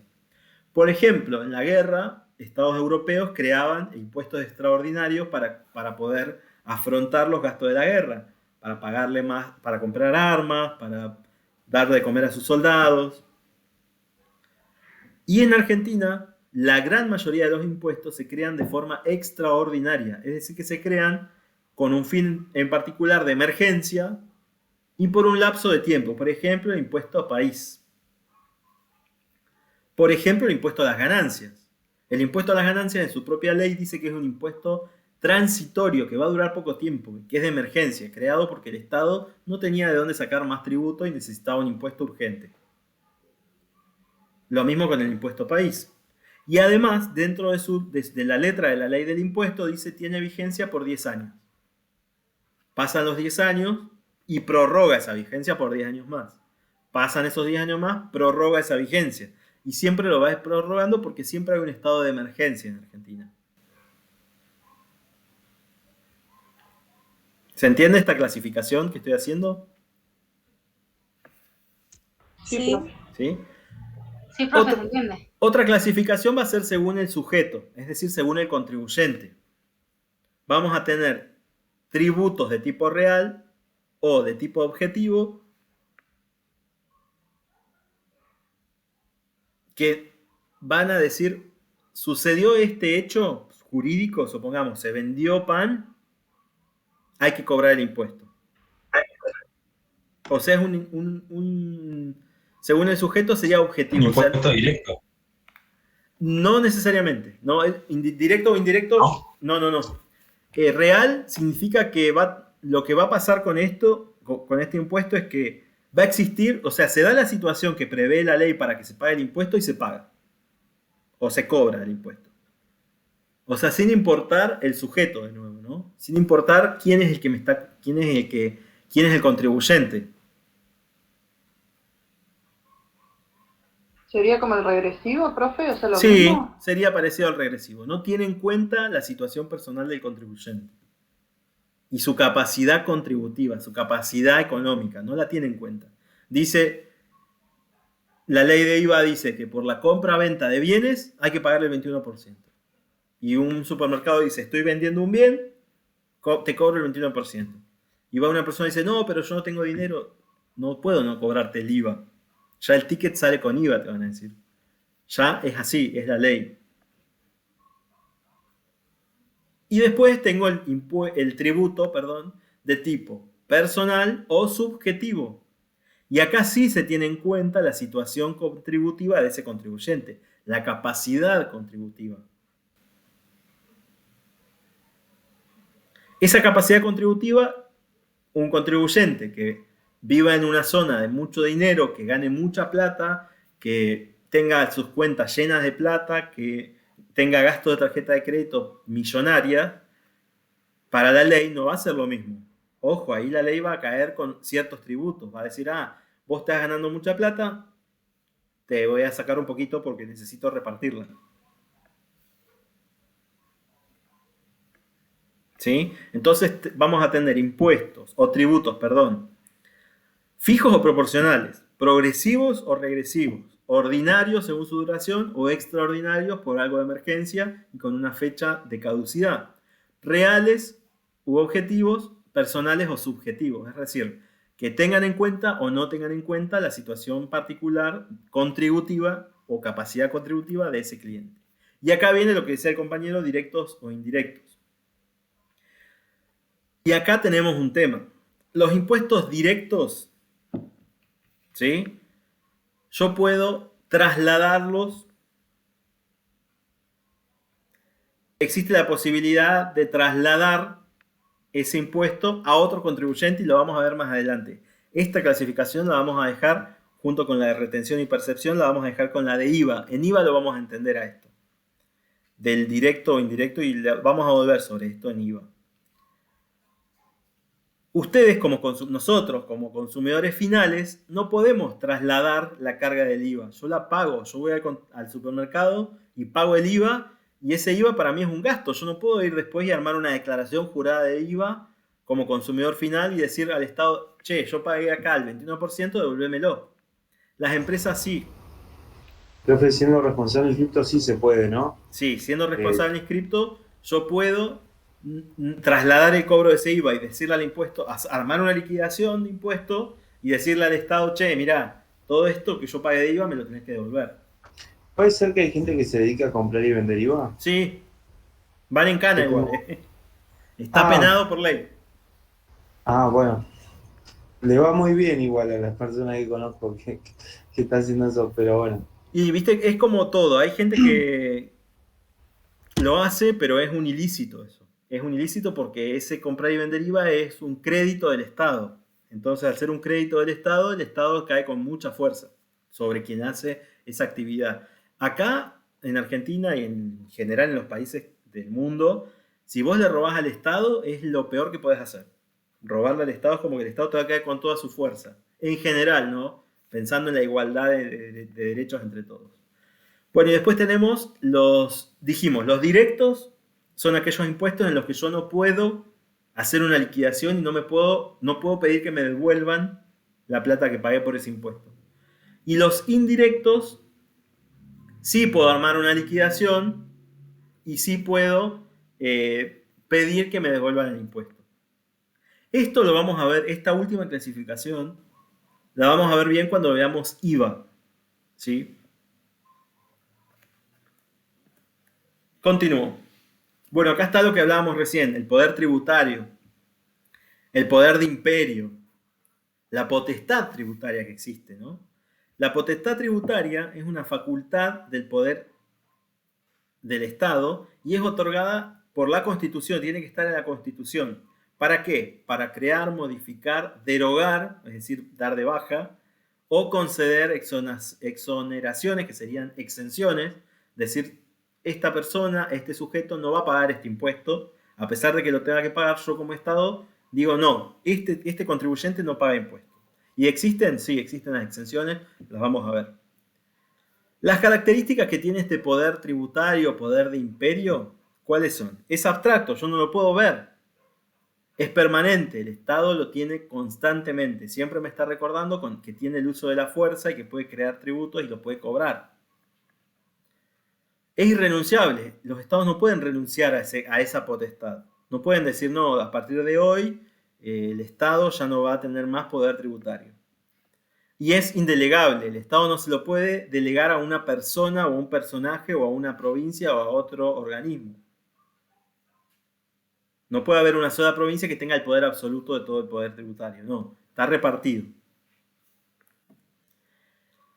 Ahora vamos a ver algo que espero que no se me hayan dormido, a ver cómo estamos con la clase. ¿Hay alguna duda, alguna consulta, alguna pregunta? Vamos bien, profe. ¿Estamos bien? Muy bien. Reales o objetivos. ¿No te quedó claro la diferencia entre reales? Los tributos según el sujeto, que ellas reales u objetivos. Sí, reales u objetivos son similares, ¿eh? Reales u objetivos significa que el tributo existe si existe la situación que la ley previó. O sea, si la ley dice, supongamos, hay una ley que es la ley de IVA, que dice que por la venta de cosas vos tenés que pagar impuestos, el impuesto de IVA. Y tenés que pagar el 21% de lo que vendas. O sea, yo me dedico a comprar y vender estas botellitas, y por la venta yo tengo que cobrar impuesto, y sí o sí lo tengo que cobrar. Ahora, yo soy un gran empresario, tengo fábricas en todo el país. ¿Pago más IVA que alguien que va y compra el pan en un supermercado? No, pago el mismo IVA. Ese impuesto es real. Es un impuesto que existe y ya. No tiene en cuenta la situación del contribuyente. Es como decía la compañera recién, es muy parecido al que vimos anterior, al regresivo. Tiene características similares. Ah, está bien. Ahora ¿Sí? sí lo entiendo. Que sea real, no, de nada, real u objetivo son sinónimos, ¿eh? En este caso, se usan como equivalencias. Real significa que el impuesto existe, porque así lo dice la ley, se da la situación, existe el impuesto, no tengo en cuenta el sujeto. Y subjetivo o personal significa que yo voy a tener en cuenta quién es el que está pagando, quién es el contribuyente. Supongamos, yo tengo 1 millón de pesos en el banco, 5 millones de pesos en otro lado, 50 millones de pesos en otro lado, entonces me va a pasar de que me van a cobrar un impuesto a la riqueza, que es el famoso impuesto este que crearon hace poco. Yo tengo un patrimonio, se dan cuenta, lo ven, me cobran el impuesto. ¿Cómo es el impuesto? Es personal, porque se fija en mi capacidad, la capacidad de cada contribuyente de forma personal. Ahora, el otro es real y es objetivo, ¿por qué? Porque para todo es lo mismo. Objetivo significa sin distinguir si el contribuyente tiene más o menor dinero. Y subjetivo es por esto, de que se fijan si el contribuyente tiene, cuáles son sus características. Bueno, acá quedó claro. ¿Zaira? Creo que era Zaira la que preguntaba. Sí, profe. Bueno, ahora vamos a pasar al siguiente tema. Ya damos la clasificación de tributos, ya es esa, es la que ya vimos. Léanla. Vamos a dejar pendiente 2 tipos de clasificaciones. Una es, dijimos que era si son directos o indirectos para ver con IVA.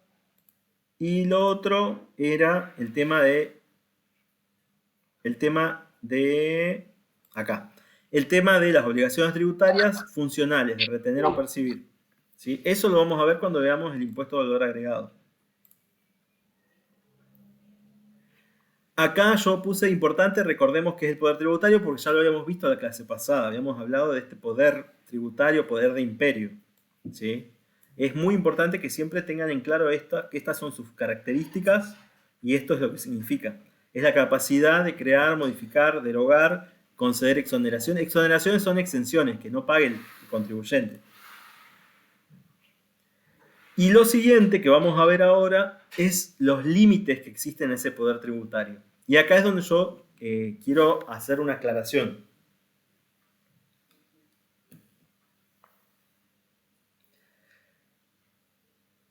Primero preguntarles algo. ¿Quieren que tengamos un break? ¿Quieren que sigamos y terminamos 5 minutos antes? Sigamos. No. ¿Sigamos? 5 minutos antes. Terminamos antes. Sí, sigamos. Dale, seguimos y los largo 5 Terminamos minutos. Los largo 5 minutitos antes. Bueno, Sí, seguimos, profe. Bueno, el poder tributario, como yo les decía, es este poder que tiene el Estado. Ahora, ¿qué pasa? Yo lo nombré en un momento de la clase. ¿Qué pasa cuando el Estado tiene exceso de poder? Se convierte en un Estado de tipo autoritario. Al tener exceso de poder, ahí está, voy a ponerlo así a la vista. Al tener exceso de poder, cualquiera que tiene mucho poder tiende a abusar de ese poder, a abusar en contra de sus propios ciudadanos, sin dar ejemplos de nada.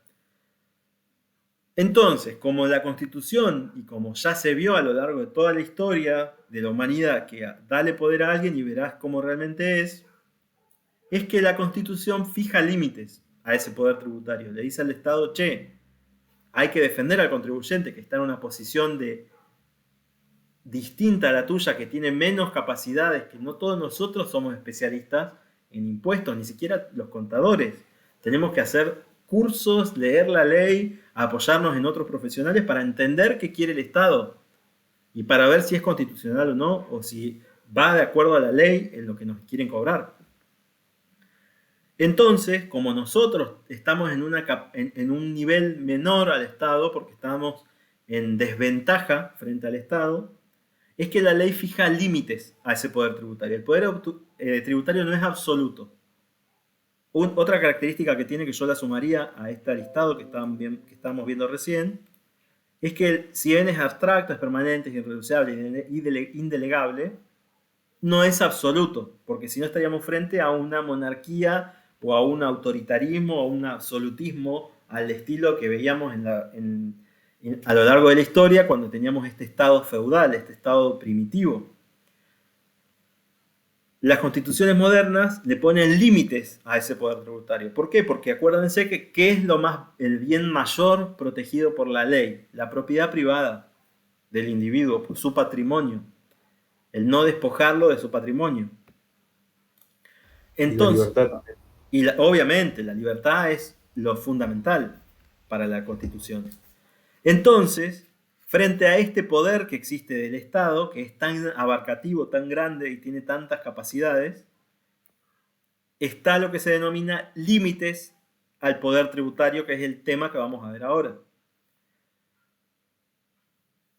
Hay varios límites y yo años anteriores di más. Este año los achiqué un poquito porque quiero que veamos los más importantes. No me interesa que veamos todos los que hay, sino los más importantes. Primer límite que la Constitución le pide al poder tributario o que tenemos nosotros como contribuyentes, el límite de la legalidad.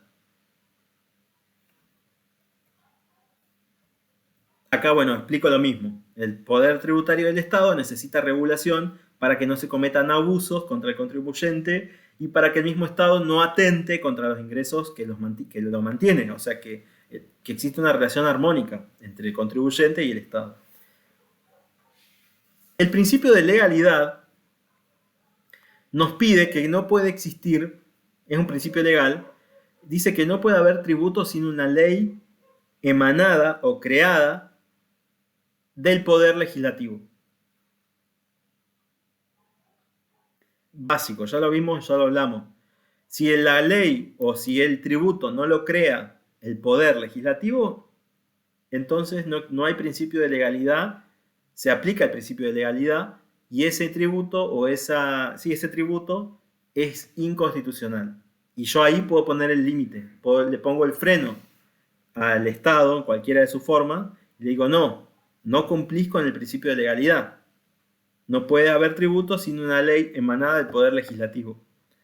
¿Qué hablábamos recién? Un juez en una sentencia dice que la alícuota de IVA tiene que ser mayor.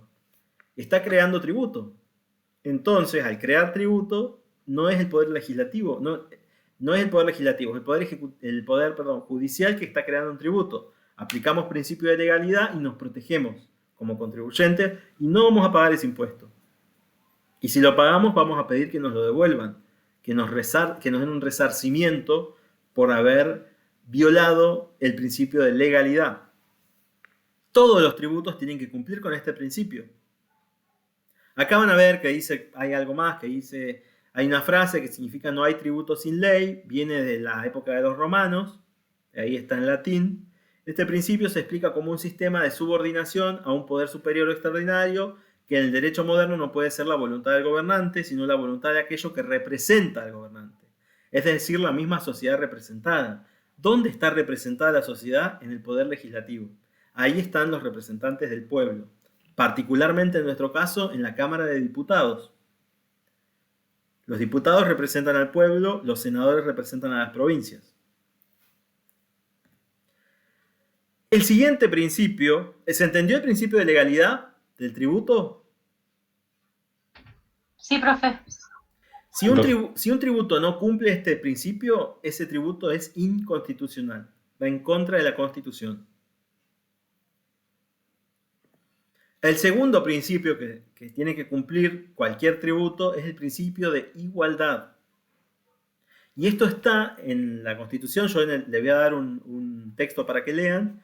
Cada uno de estos principios está en un artículo de la Constitución Nacional. El principio de igualdad ante la ley.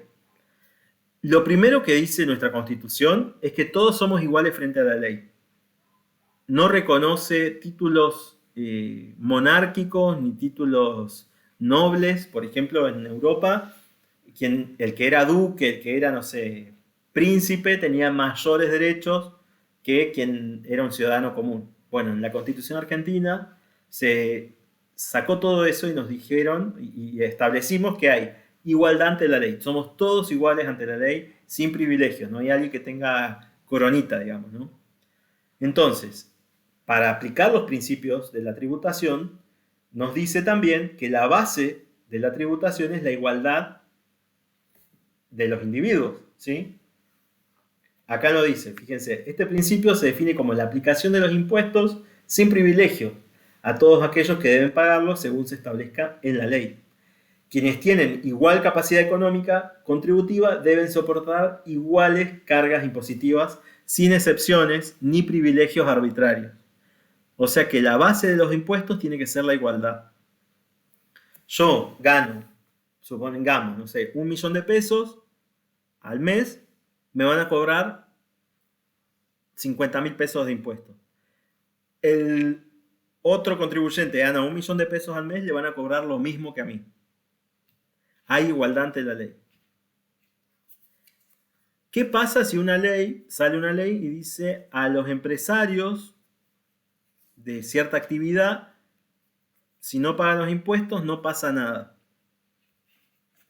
Más o menos, imagínate una ley así, que discrimine a los contribuyentes, que diga, no, si vos sos de tal o cual simpatizante de tal o cual partido, no vas a pagar tributos o vas a tener beneficios. Bueno, ahí no hay igualdad y yo puedo decir que ese tributo no cumple el principio de igualdad y es inconstitucional. ¿Por qué? Porque va en contra de la Constitución, que establece la igualdad como base de los tributos. ¿Van entendiendo cómo funcionan estos principios? Sí, profe. Yo les voy a dar en los ejemplos principios, seguramente les voy a dar algún tributo creado donde va a discriminar a los contribuyentes y ahí ustedes tienen que acordarse, existía el principio de igualdad, no cumple con este principio. Esta prueba acá, los tributos tienen que superar todo este camino. ¿Supera la legalidad? Sí, lo creó el Poder Legislativo. ¿Hay igualdad? ¿Hay principio de igualdad? Sí, no está discriminando a ningún contribuyente. Ahora, si yo les saco un tributo, les doy un tributo de ejemplo, donde se discrimine a un contribuyente o donde se beneficie a algún tipo de contribuyente, acuérdense que no va a cumplir con el principio de igualdad y ahí entonces va a ser inconstitucional. ¿Y quién lo va a declarar inconstitucional? ¿Cualquiera de nosotros? ¿Yo en esta clase? ¿Ustedes ahí? ¿Un ¿El periodista? juez? Muy bien, muy bien. Dijimos que la facultad o lo que tiene que hacer el Poder Judicial es controlar la ley. Tiene que aplicar el principio de control constitucional de las leyes. No solo que se aplique la ley y que se cumpla la ley, sino que las leyes tengan control constitucional, cumplan con lo que dice la Constitución. Muy bien, el juez es quien declara finalmente si un tributo es o no es constitucional. El próximo principio que vamos a ver es el principio de generalidad. Acá es primo este principio del principio de igualdad, pero tiene una característica particular. El principio de generalidad lo que me dice es que si yo me hallo en una situación económica, todos los que se hallen o se encuentren en mi misma situación económica tienen que tributar de la misma forma los impuestos. Es primo del principio de igualdad. El principio de igualdad decía no vamos a discriminar, no vamos a darle beneficios a nadie, no vamos a ser arbitrarios, no vamos a darle ningún privilegio a nadie, todos somos iguales ante la ley. Y el principio de generalidad nos dice todos somos iguales ante la ley, pero ante situaciones idénticas, situaciones económicas, idénticas, tributos idénticos. Son hermanos estos dos principios, van de la mano. Y acá tenemos otro, no sabría si llamarle principio, esto es una aptitud, la capacidad contributiva que ya estuvimos hablando, ¿no? Es una aptitud económica, nos dice, para contribuir al mantenimiento de los gastos del Estado. Se vincula más con las reales posibilidades que tiene el individuo para contribuir. Marca un límite material a la cuantía del tributo. Bueno, ¿qué es la capacidad contributiva? Es la capacidad económica que cada uno de nosotros tenemos. Es la capacidad que yo tengo de contribuirle al Estado. Yo tengo mayor capacidad de contribuir al Estado a medida que más dinero tengo, que más capacidad económica tengo. Alguien que no tenga trabajo, que esté desempleado, que no tenga ingresos, va a tener menos capacidad contributiva que alguien que tenga una empresa. ¿Se entiende? No es un principio de la capacidad contributiva, no está en la ley, no está en la Constitución, pero yo quería traerlo acá como una definición ya, porque la estamos nombrando mucho, de qué era la capacidad contributiva. Esta no es un principio, sino que es una definición.